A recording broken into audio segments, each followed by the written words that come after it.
now. Hi, everyone. I am Nita Raghawansi, and welcome to the panel that is entitled The Efficient Global Licensing of Music, here at South by Southwest 2021 in our fabulous virtual world. This panel is about music licensing, and I'm going to assume that many of you already have some background. This is an intermediate panel, so I'm assuming that the audience has some level of understanding on the basics of music licensing. What we're going to do is delve into sort of the challenges and the solutions around the idea and the concept of global music licensing. Music licensing is more complicated than ever, and unpacking and deciphering that tangled web of rights and collections, especially on a global level, both for licensors and for licensees, it's at an all-time high. And what we want to do here is meet and talk to experts, those of us who are nurturing innovation around the challenges and helping to build better, more technologically advanced systems, and approaching and exploring paradigms to create efficient and transparent music licensing that reaches over boundaries, getting us closer to that one-stop shop of music licensing, which is sort of that utopian society of how do we make it efficient, easier, getting us all played, paid, all of that good stuff, with the best valuation for our copyrights, and with something that creates an efficiency for licensees as well around how they can innovate in the most frictionless way possible when it comes to their content licensing. So what we're going to do here is, as an outline, is talk about those challenges. What are the problems we're facing in music licensing with that focus on a global level? And then go into innovation, trends, solutions, how we're addressing these challenges. What are we looking at? There's a wave in the past few years of labels and publishers entering into direct licenses in situations where normally we would have a collective or statutory method.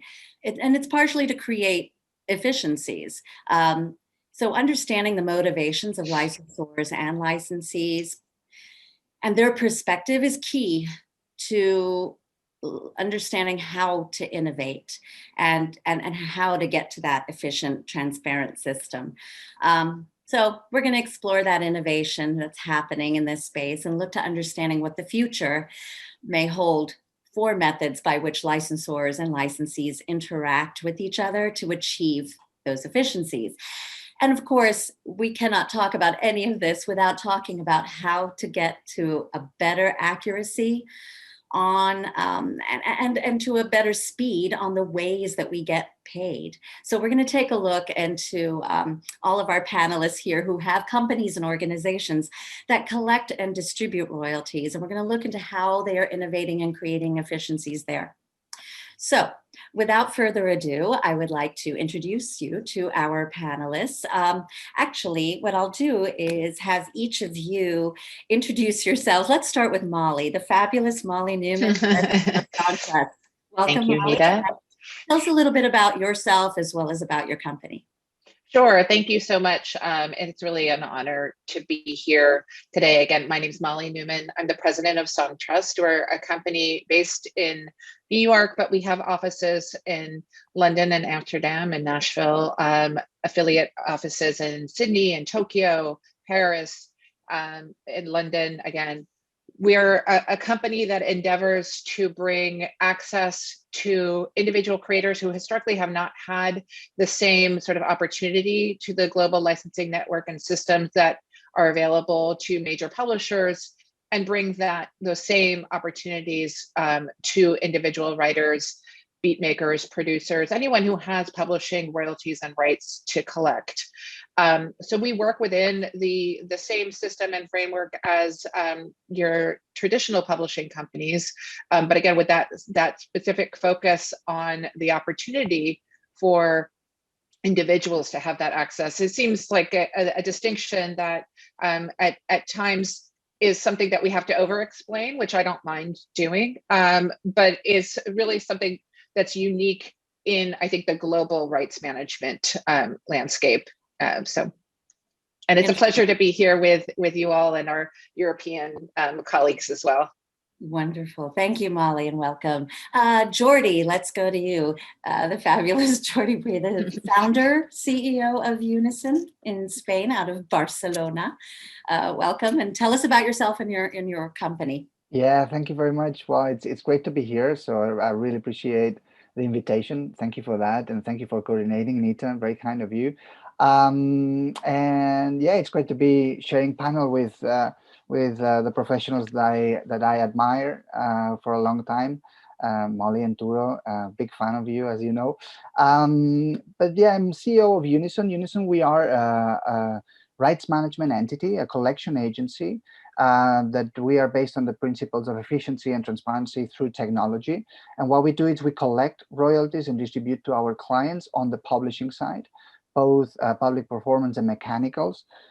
For those that you are in the US, we are a type of GMR or CSAC, private organization that is a collection agency. We are RME member of CSAC, not the CSAC of the US, but the CSAC, the umbrella organization for collection societies. So we are RME client, as they describe us, which means that we are part of the group when it comes to using the tools to generate ISWCs, IPIs, which are the international codes for identification of the works and the right holders. We are based in Barcelona, as you said, Nida, but we are operating globally and serving clients from all over, managing their publishing rights, writers share, publishers share, in different territories and for different type of rights. And we are, in a way, advocating for technology applied to the rights management field, which with notable exceptions like Teosto, that Turo will tell afterwards, and other great collection societies that have innovated a lot. It is a field that that has lacked innovation for a long time, especially because of the lack of competition, which, you know, in the US, for you, this will sound absolutely surreal, but up until very recently, there was no competition on this field in Europe, in most of the European countries, and that's something very recent. And obviously, when you have monopolistic organizations, you have the risk, and not all of them, but you have the risk, obviously, of developing less innovation and be less client orientated. And this is changing in Europe and globally, and we are part of this new wave. Very interesting, very cool. Thanks, Jordi, welcome. And finally, the fabulous Turo Peccari from Teosto. Tell us about yourself and about Teosto and what you're doing. Hello, everyone. And thanks, Nita, for the invitation. My name is Turo Peccari. I work as senior advisor at Teosto, the rights management organization of music publishers and songwriters in Finland, the happiest country in the world. At Teosto, I oversee our innovation actions and lead our data strategy, data transformation, and future foresight work. This work has materialized as innovation and R&D projects focusing on the usage of new technologies in our business, ranging from blockchain and AI to biosensor technologies, machine vision, and API interoperability. Finland is a small market. We are 5.5 million people speaking a language that nobody understands. But at the same time, we are a super tech-savvy nation. We just created world-leading tech and gaming companies, and Finland can actually act as a super good test bed for innovation. Teosto has around 33,000 members, and we license our repertoire nationally and also pan-European and to some parts of Asia and Africa through Polaris Music Hub, which is a licensing hub that we formed together with Danish and Norwegian CMOs a little bit over a year ago. Yeah, Very cool. So welcome, Turo. Thank you. And I'll introduce myself very quickly. Nita Raghawansi. I'm a co-founder and senior vice president of business development and legal affairs for NPREX, National Performing Rights Exchange, which is the first ever online platform for direct licensing of performance rights. But now we also have evolved and have the ability to do mechanical and sync licensing, any kind of licensing you can think of in the music space. And we're a marketplace and an exchange for that licensing, but we've built a sophisticated pricing algorithm that helps guide the parties to market pricing. So where the publishers, the labels might have been used to working under a collective licensing paradigm or a statutory licensing paradigm. There is sort of what I call economist in a box sitting inside of the platform that helps guide the parties to a more market-based pricing, as if they had an economist sitting next to them every time they were doing a transaction, but with this ability to do huge amounts of bulk and volume licensing. So we're in that startup innovative space, trying to make the licensing world a better place. I'm also an entertainment attorney of over 25 years and wear a bunch of fun hats, leading some of the nonprofits in our music industry around artist managers, women in music, etc. So anyway, very happy to be here. Music licensing is near and dear to my heart and my biggest passion. And so I'm very excited to get this topic underway. So here we go. Let's talk about the challenges.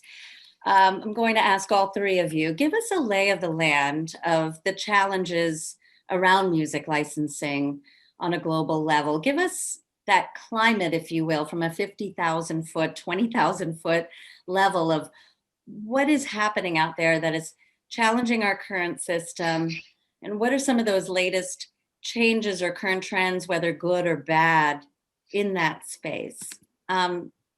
Whoever wants to jump in. Sure, I can start. I mean, I think from our perspective, one of the challenges that we're the most excited about is the volume of individuals creating work now, which is, has a global market to have performance and mechanical royalties being earned and needing to be collected. But that is an infrastructure challenge fundamentally, that, as Turo was describing, they're a modern, focused, technologically savvy society who's very interested in solving these sorts of problems with all sorts of innovative technologies and ideas. AI, what you mentioned, biometric, things that I think are, the most exciting for us to discover. But truthfully, there's in many other countries and many other territories, there are just massive infrastructure challenges to managing the data, to managing it accurately. And that starts, truthfully, from the beginning of the creation of the work as well, which I think we'll talk about later. Yeah. Jordi, did you want to jump Sure. in there? No, from our perspective, definitely one of the biggest challenges that Molly pointed out, it's metadata management, data management, which is something that Turo also mentioned in his introduction, like that his responsibility is actually to look after how data is managed, one of Turo's responsibilities, and that's clearly a challenge, but it's also an opportunity, and we've seen it as an opportunity, challenge, opportunity. The usual way to look at it. It's to figure out how you can improve that, and that's why we invested a lot in metadata management technology, to having the most robust, or as robust as possible, backend for our metadata management, and working with partners, because we believe that doing or provoking change individually is very difficult. It's always better to do it collectively, and that's why we try to partner with like-minded organizations that are thinking on ways of solving these type of problems, like our blockchain technology partner like Verify Media, or the music usage tracking partners at BMAT, or sort of like-minded collection societies that try to solve these problems from different perspectives. Yeah. What about though on the licensing side, with, say, from a licensee's perspective, all the new innovation technology with the pandemic, live streaming has, emerged at such a high pace, and with all of these, most of these technologies looking at using music on a global level, right, crossing over boundaries, but where you have multiple different laws, copyright laws, and policies and such, and the way that PROs and CMOs function differently around the world. Where do you see those sort of challenges? I mean, how do you see those sort of challenges actually coming, taking place in our marketplace? And do you see that, or do you see it as sort of that the systems kind of, those conversations have been had, systems have been put in place? I mean, Turo, if you want to speak on this, I know you deal with a lot of new technologies. What challenges are you seeing there? Sure. If we think about the licensee's perspective, historically, especially in a market as fragmented as Europe, it's been quite hard to license content because for example, digital platforms have needed to negotiate nationally with every society to get the repertoire into their services, and of course, this is changing, and European Union is basically trying to develop a digital single market, and for music industry, it has meant that we are now seeing several pan-European music licensing hubs which help digital platforms to license content from basically one-stop shops to multiple territories. Polaris Music Hub that I mentioned is one example, but we have others as well in Europe, like Harmonia Online and ICE Licensing Hub. What Jordi mentioned about the challenges related to metadata management, they are super real for rights management organizations, but I think the big question is how we can actually make that data available for the licensees, because in a digital world, it's the only way that we can get money back to the right holders. And this is a big thing on my table every day. And at Telsto, we've been developing APIs and user interfaces for metadata sharing for third parties. Right now, only for R&D purposes, there are still some open questions to solve to offer real-time information to licensees, but I assume the industry is getting there because we have to. I'm also involved in the work orchestrated by the Finnish government to rethink our copyright infrastructure and to exploit data economy use cases also from other industry vertical. And I believe there's also a lot to learn from other industries in a business like music, which has not been exactly the most transparent. That's right. I mean, it's in the metadata space, is part of the problem the lack of standardization, and do you see any sort of solutions being explored enough in that space? I mean, we sort of know that there have been many attempts, and everything from a DDEX to more exploration in blockchain technologies around trying to get data flowing in a more standardized fashion. Do any of you want to speak on that? I actually would follow on what you were saying now, Nida, and what Turo said before, in terms of how to transfer these data to the licensees and how to make sure that they know who they have to pay or what do you have to account for. And that's exactly what we're trying to achieve with the blockchain technology application into metadata management with Verify Media.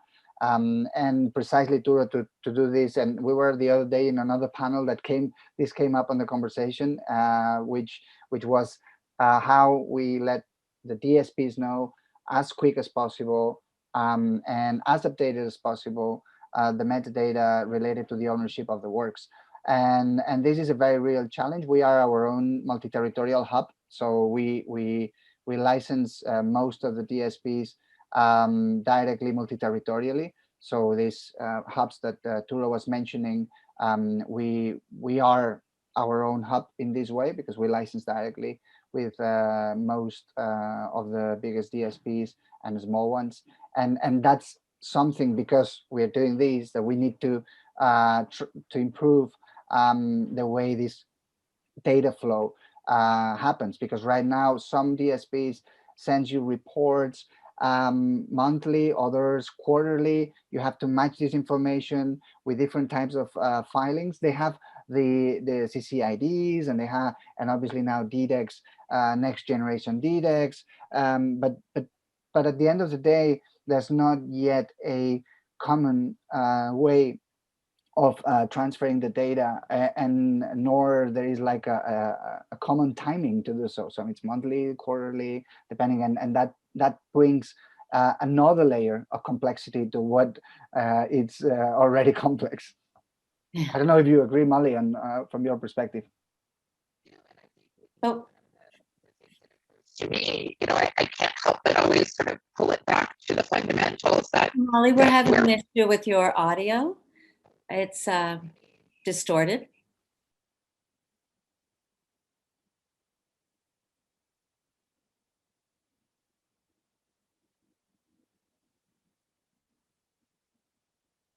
Is that better at all? Oh, there you go. Yes. Okay. I'm disconnecting my headset. That might be it. Apologies.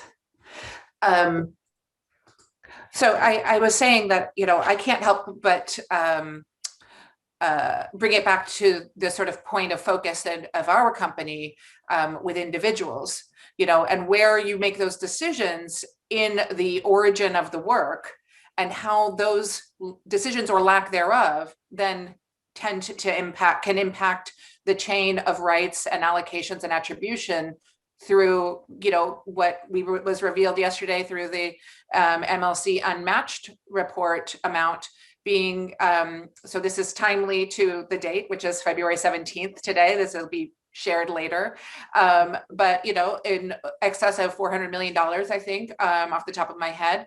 And to claim that work, you have to have made decisions to claim those revenues and royalties, have to have made decisions about who rightfully shares in the ownership and the percentage, especially now in our very collaborative, very internationally collaborative, creation of work landscape that we're under. I mean, the complexity, I think, starts from rooms like this, where I share my desk with my husband's turntables. He doesn't release works from that, but this is the environment that people are creating in now, and there are infinite opportunities to share that work internationally, and from that chain of I don't want to say chaos, but decisions that must be made from the beginning.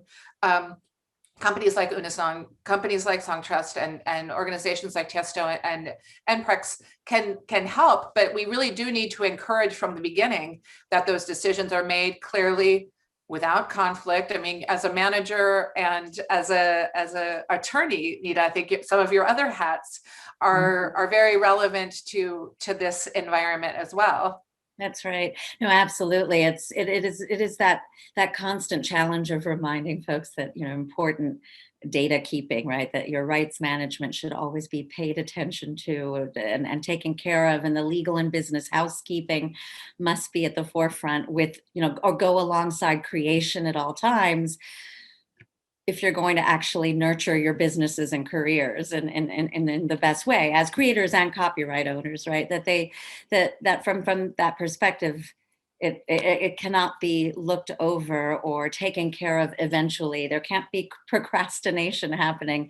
But there's, and there's a question though in the industry as a whole, whether we should be looking to businesses to provide the solutions, whether it should be governments through legislation and regulation that are really helping to drive the solution, whether it's around metadata or whether it's around licensing practices and getting to the proper valuation, which we'll get into in a little bit here. But since we're on metadata, let's get into metadata here, which is where is the solution? So we know there's this challenge. We know we're seeing black boxes constantly of unmatched, unpaid, unclaimed revenue that should be in the pockets of copyright owners and creators, and we're not getting there fast enough for all of the amazingly trillions, whatever the number is now, uses of music out there globally. Part of it is not having standardized practices from country to country, standardized practices amongst publishers, labels, self-administered songwriters, self-releasing recording artists. Having business solutions seems to be the most effective, but then it's about those folks finding you, right? It's about saying, okay, everyone who's self-administered out there, go use a Songtrust because you don't have time, you can't, you don't have the bandwidth, and you want to create, right? Go use Songtrust to be administering and doing your rights management and making sure, everything's inputted into the right place and then sent out to the world in all the societies in all the right places, that there's a data feed that goes out, to 300 parties all at the same time.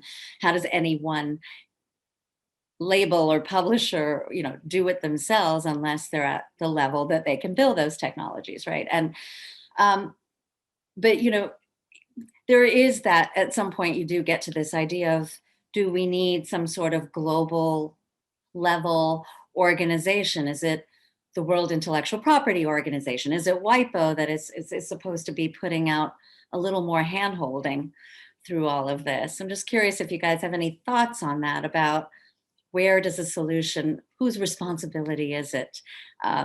Is it going to be more of a business solution, more of a governmental one, more of a global organizational one? Any thoughts on that?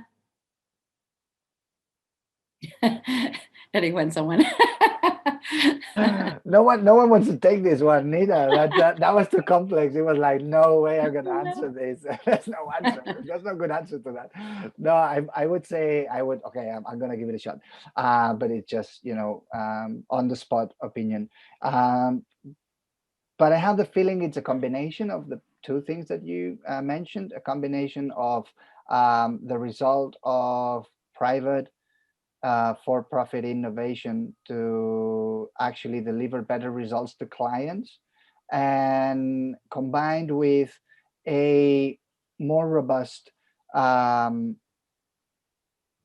IP regulations, or at least, we're seeing attempts to do these type of things in the EU, the European Commission, and the Digital Directive, and we've seen in the US, and you talk about the US, I don't know that well, but the review of the consent decrees, that seemed that something had to happen and nothing happened at the end, if I understood well. I might be wrong on that, but I think that we need those two angles. We need to foster fair competition that benefits the right holders ultimately, because if we compete fairly, obviously, and honest competition, that will bring more efficiencies, more reduction of costs for the right holders, better solutions, right? I mean, Songtrust, if they don't do a great job, or if they had not done a great job, they would not be the company they are today,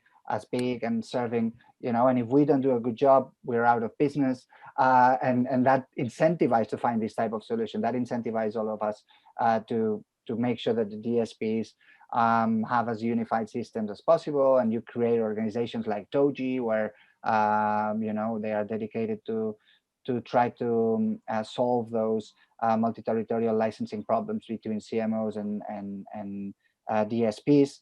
But you need the legislator as well to help out. Someone decides to create the MLC, someone decides to do the European directive for the digital copyright, right? And that's necessary as well. So that's my shot.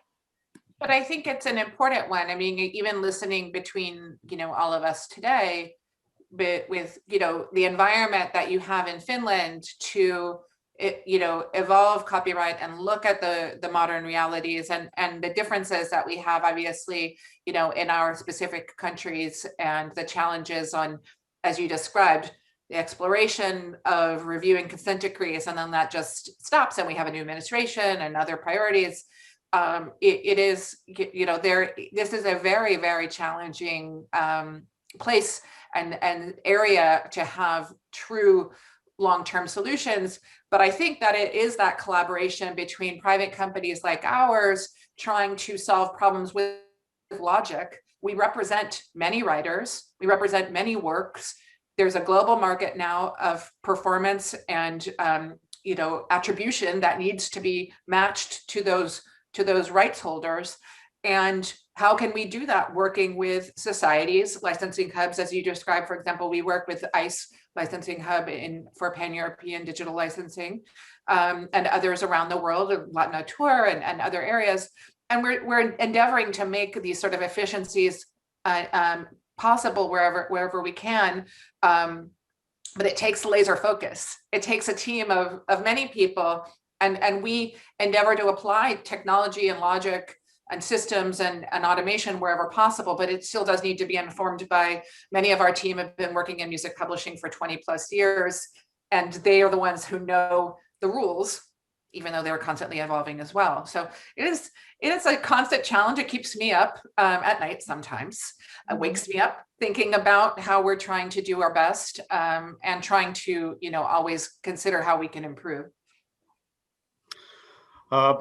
My personal perspective is that there's not going to be a global solution, no global databases. Of course, when dealing with copyright like we do in our business, we need copyright legislation. But I think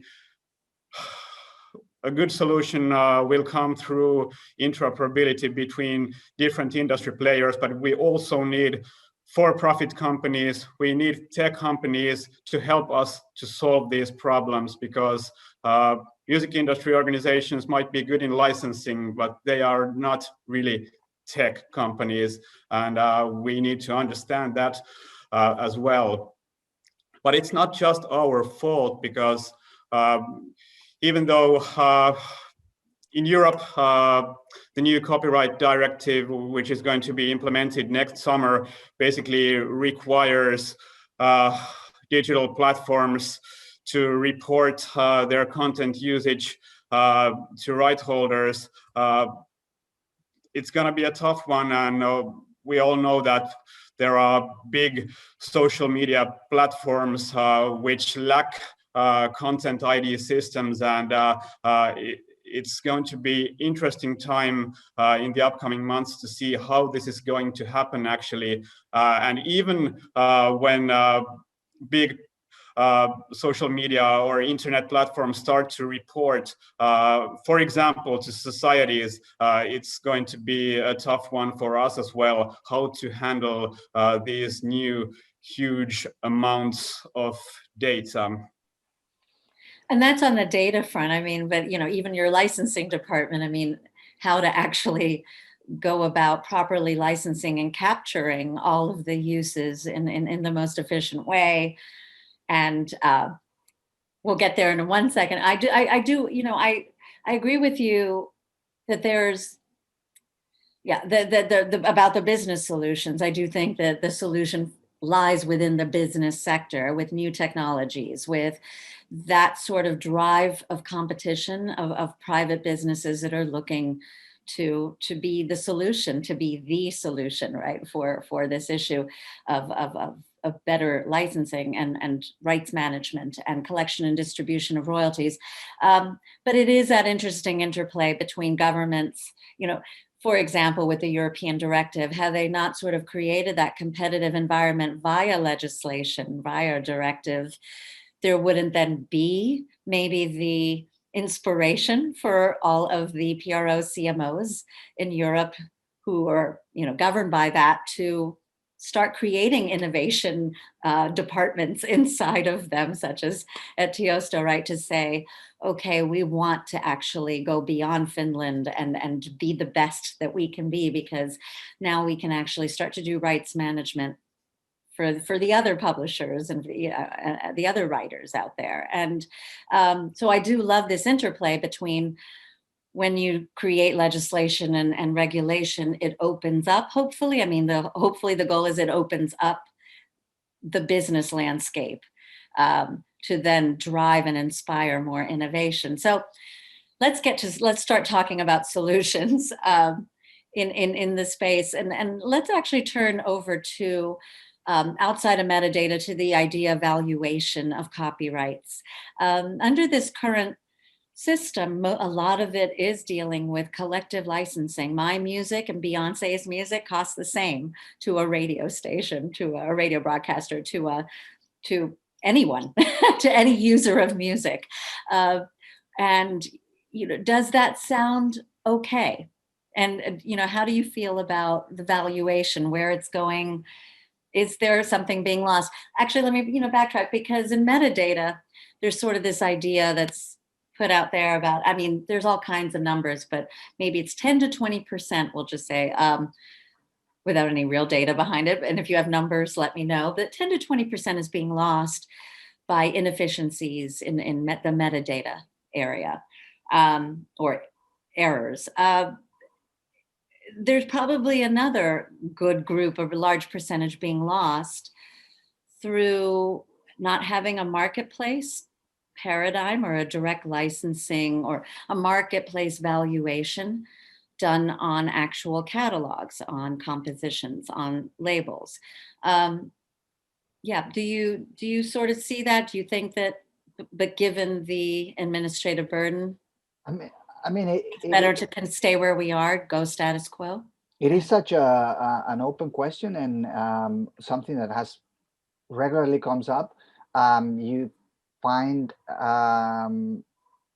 collection agencies like GMR in the US that advocate for this type of different value for different types of music.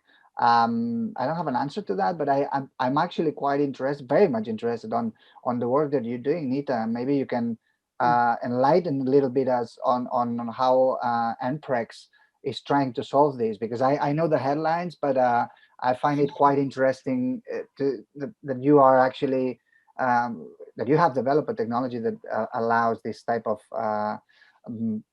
sort of direct licensing with different types of pricing, and how this works, and how this interacts with traditional and modern collection societies. I'm very curious.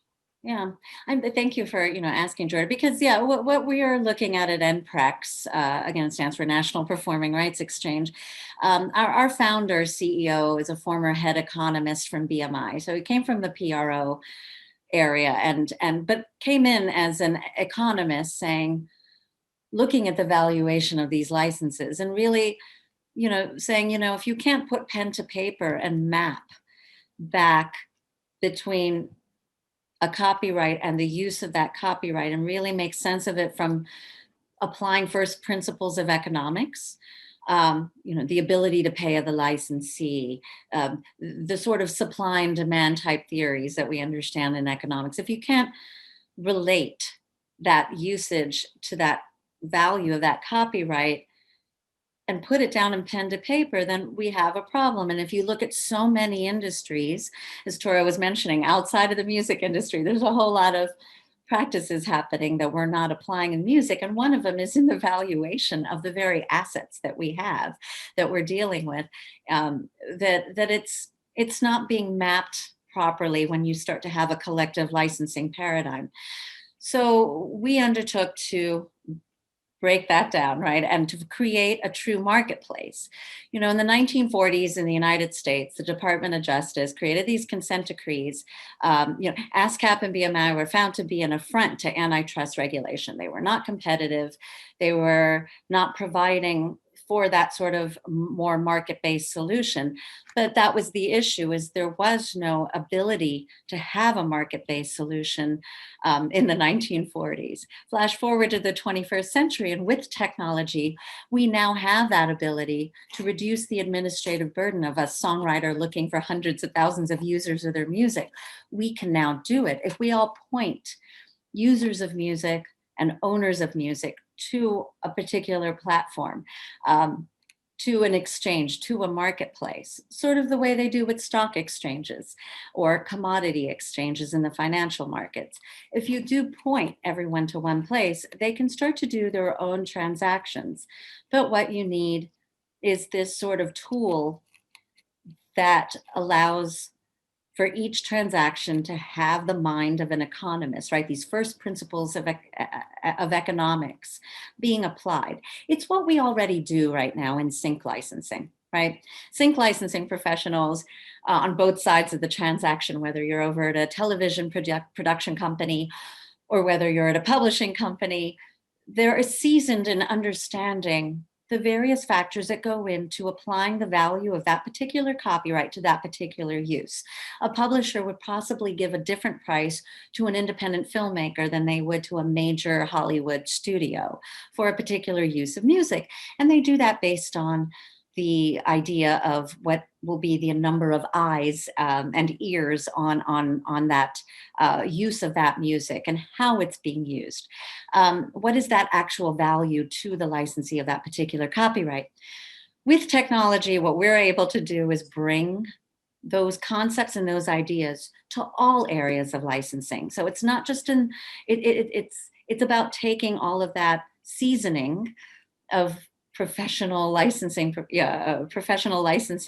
folks out there in the market into an algorithm, into a process, pulling in all of the external data that one might use in determining what is a proper value of a copyright in a particular use case.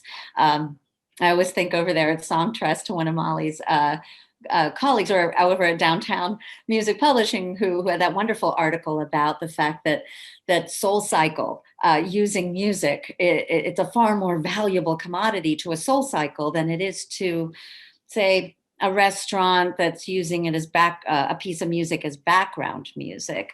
SoulCycle's very business, and the core of their business is based upon that they have soul music, in a sense, right? Being put into the very action. It's in the title of their business.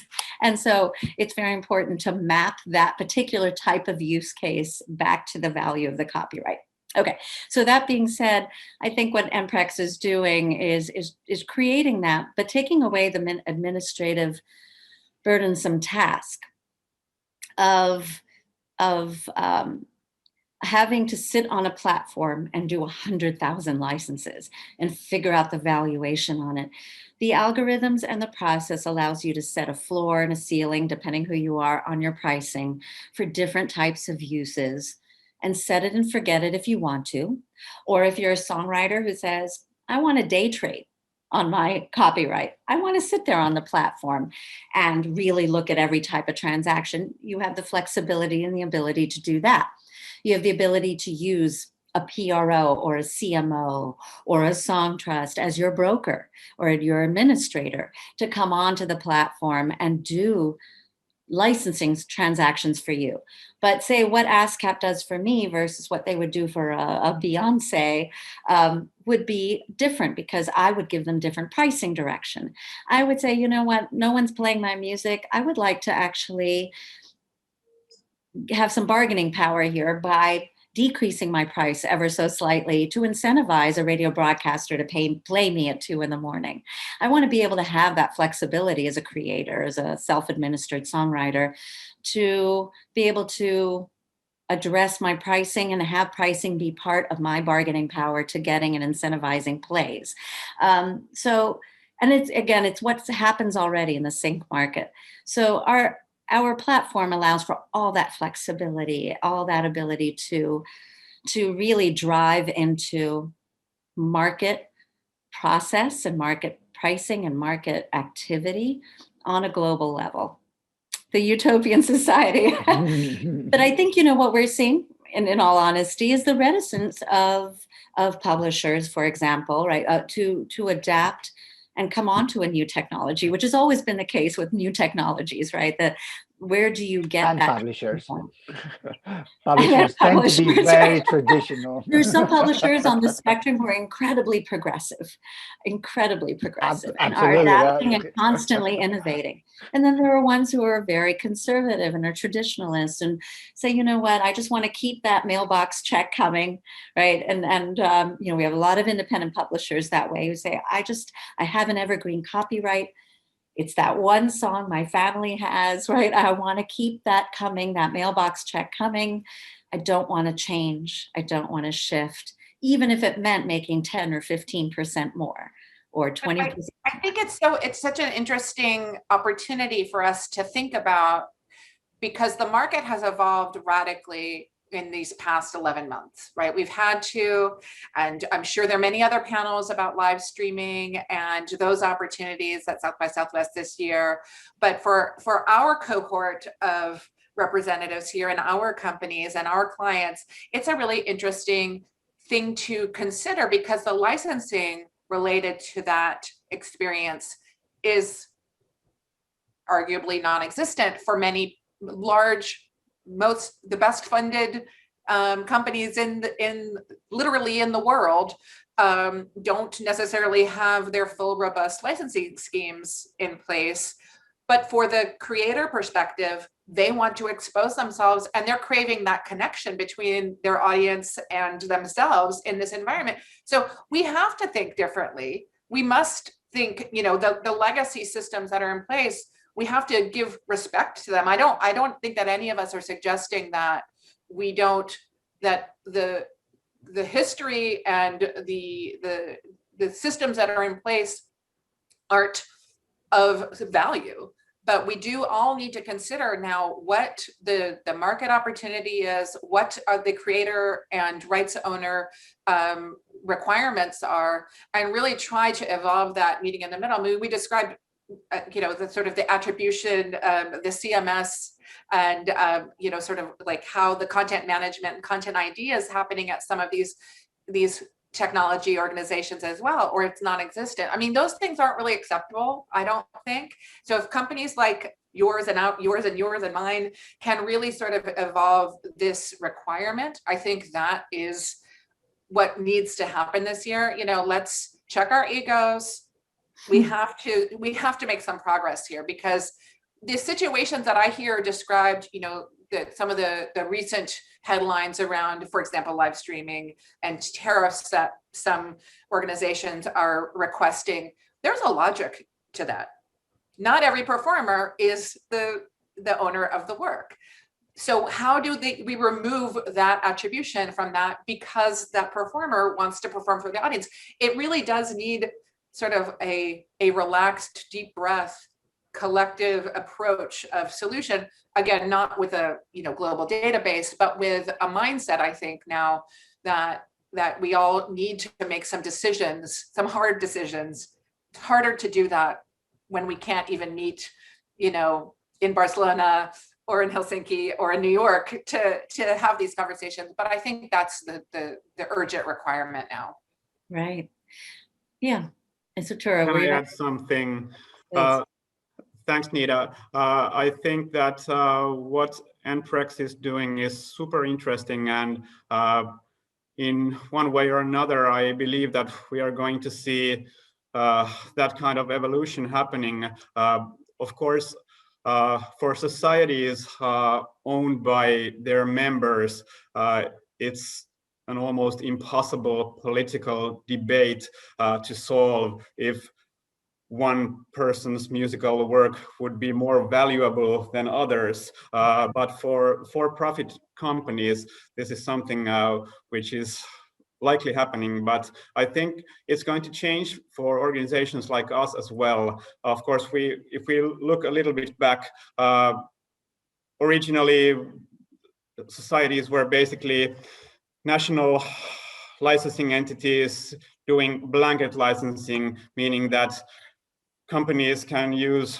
basically all the music in the world in that specific country for some price, and everything is equal. Now we are already in a direct licensing world, and it's possible for us to calculate a value to, for example, Teosto's repertoire, and it might be different to some other repertoire which is also used in Finland. But then again, we're going to see much more individual direct licensing in the future, and actually a lot of the most exciting innovation happening in this space is something that is developed by DIY marketplaces, because in many ways they are already in that world, and sometimes also combining master and publishing rights added with financial services like loans or advanced royalties. And this is something which is going to change also how societies work. And already in Finland, our members have perhaps more freedom than anyone to withdraw parts of their repertoire from different licensing areas. And this is going to be a reality in other markets as well.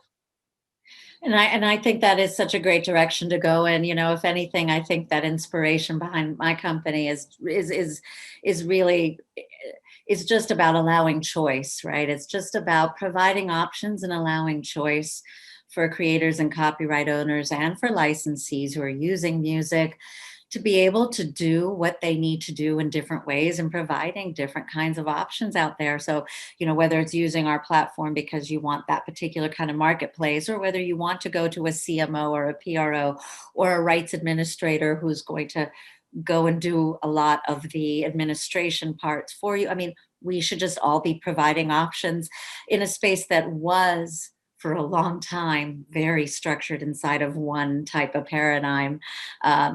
And so I just love seeing innovation in the area, right? Because give us choice as creators and copyright owners. I really want to see that happen. Yeah, I would love to hear real quick that in Finland, you know, if you guys think that my music is as valuable as Beyonce's, awesome. I need to come to Finland. That's why it's the happiest place in the world. But it's not necessarily the case in other countries. So yeah, Jordi. Yeah, sorry. and I was going to say, Nita, because what you were saying and what Turo was saying, it also links with the fact that everyone that I read, it's predicting a huge increase in turnover in our business. You know, Goldman Sachs thinks that it's going to double. You see the BMG CEO saying that, you know, there's going to be so much investment in copyrights in the next 10 years that it's going to change the industry completely. You see, obviously, Mr. Mercuriadis and what is happening on that space. So all of these, it's going to, I mean, we're going to be an industry, or our sub-industry within the music industry is going to double, at least for the most conservative sort of projections in the next 10 years. This is going to generate huge amount of opportunities.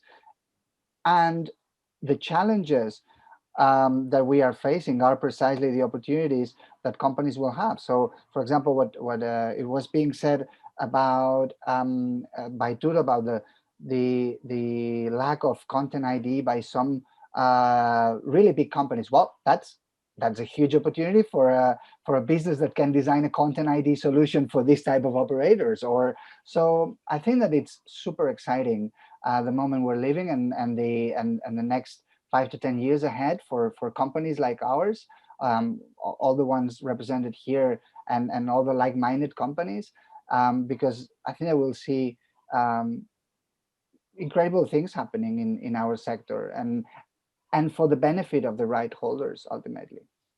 Yeah. Well put, Jordi, well put. So let's talk about the future real quick in our last minutes here. Where do you see, what is your prediction for the next 5 to 10 years in this part of our industry? Where do you see it? Where will we be in that short amount of time?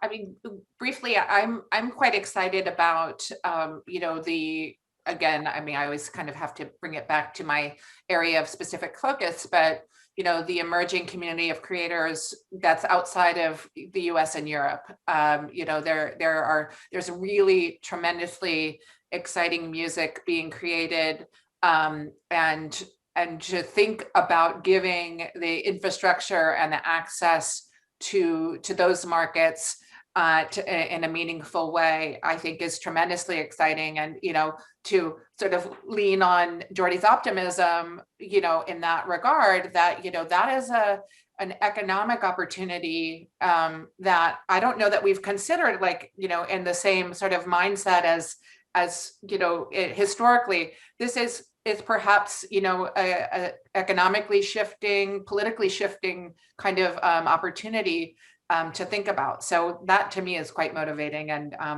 look forward to collaborating with all of you on those things as well. Yeah, I completely agree, Molly. I mean, I did a panel about 3 years ago that was talking about how India is such a big growth market, and we didn't talk about India, China, Africa, South Africa, South America, all of, I mean, the huge growth rates that are happening globally, and the cross collaborations that are happening between our creators amongst different markets, and how other markets are, their governments are putting more money into export, into getting music out into the US and UK markets from Asia, from South America, et cetera. But yeah, I mean, it is very exciting to then think about how our businesses, right, can be there to help provide those solutions. I did this panel 3 years ago about India, telling American businesses, it was a panel in New York, start getting over there, start creating biz dev teams inside of those markets, because there's such a huge growth rate amongst the independent artist community in that particular market, and that they're going to need the services around rights administration, around distribution, rights administration, educational services, because for so long that market had been controlled by very few parties around film studios. And now there's more and more songwriters and recording artists who are creating at home, who are creating, inside of their private studios and getting their stuff distributed globally, used globally. So yeah, very exciting that all of us can be part of that infrastructure, right? To start helping markets that haven't been looking at at rights administration and such in the way we have. Jordi, what are you thinking about 5 to 10 years? Yeah, well, just what I was saying, like the huge opportunity we have in front, and I couldn't agree more with Molly. We, for example, have been paying a lot of attention to markets that we detected that as underserved, like some African territories that we've started working with, because the talent, the amazing work that is coming out there, it's gonna go global faster, and we see as well this as an opportunity, and being there and establishing the networks with the local partners, for us it's key. But I think that 5-10 years, the next ones we have in front of us are very promising and exciting. And it's weird to say this in beginning of 2021, after the such a terrible year in so many ways, but there's hope, and I think that if it's a great opportunity to make sure that this wealth that it's going to go into our business gets fairly spread out among creators and the people that makes our jobs possible, who are the musicians, the writers, the composers, and the interpreters. Yeah, thanks. Turo, 5 to 10 years. There are two things that I find very interesting. One is obviously the revolution in payments and financial industry, with already governments and central banks experimenting with digital currencies. Another thing is gamification of our lives. We're gonna see post Roblox type of virtual worlds or metaverses where content, also music content, is actually both created and consumed. The roles of the fans, users, artists, creators are slowly blurring, and there's also a threat that the rules in these new types of virtual worlds are actually defined by the platforms themselves, and some of them are not going to apply in the real world or existing societies. And it's a huge question how rights management entities can fit into this type of new world. Yeah. And it, it is that thing. It's what I think about on a daily basis, because the lawyer in me sits there and says, is it really the responsibility of laws to adapt to new uses, technology, and worth? And I sit there and say, you know what? All we ever needed to do was for the governments to say, your music is an asset, right? That there is a copyright.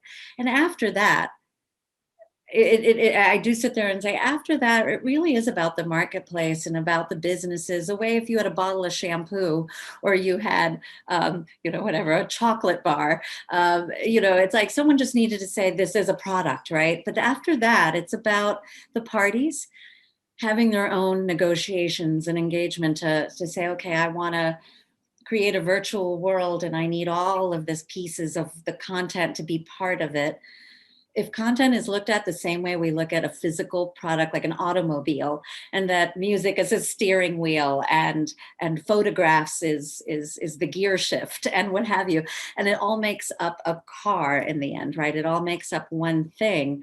That all of the inputs, right, inside of that car, all of the makers of the steering wheel and the gear shift and the carburetor and the tires, they're all getting paid, and they're all entering into negotiations. And so as we create these worlds, Turo, I do absolutely see that we do have to sort of shift our thinking a bit to make sure we can continue to incorporate all of our pieces and get rewarded properly and get paid most efficiently as these amazing new worlds are created around us from all of the amazing innovators out there. Okay, so I think we're out of time. So thank you ever so much for your input, your fabulous brains, and keep doing the good work. I think all of you are shining lights in our industry and are really helping to make our industry a better place. So thank you so much for your input today. And thank you everyone for listening. Thank you. Take care. Bye-bye. Bye. Bye-bye.